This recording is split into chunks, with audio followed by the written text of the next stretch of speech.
Il settore oncologico dell'ospedale San Donatese ha organizzato una mostra di arte contemporanea per raccogliere fondi da destinare al reparto oncologia. Vediamo il servizio. Si è tenuta il 1° dicembre nel giardino espositivo Agorà di San Donà di Piave l'inaugurazione della rassegna d'arte contemporanea proposta da artisti locali, curata dal critico d'arte Vidotti, al fine di raccogliere fondi per un maggiore supporto per il reparto di oncologia della città. Un gesto di beneficenza per un aiuto concreto per i malati e le famiglie che li assistono. E in pratica con questa mostra ci prefiggiamo di sensibilizzare l'opinione pubblica al problema tumore. Il titolo della mostra è molto esplicativo perché è l'arte della speranza. Quindi con questo noi intendiamo dare un tributo ai nostri pazienti che attraversano la fase del tumore dalla diagnosi fino al trattamento con tutta una serie di sofferenze loro e anche della loro famiglia.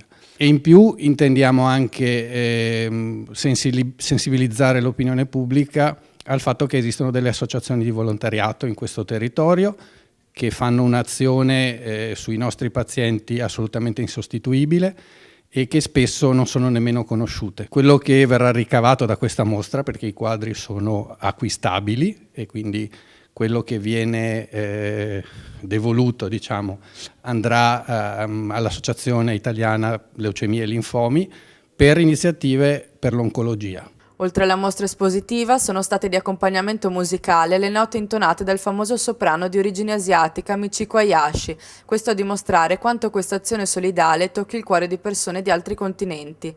Tra i numerosi brani eseguiti dal soprano Hayashi è stato svolto il famoso pezzo intitolato Con te partirò del celebre tenore italiano Andrea Bocelli.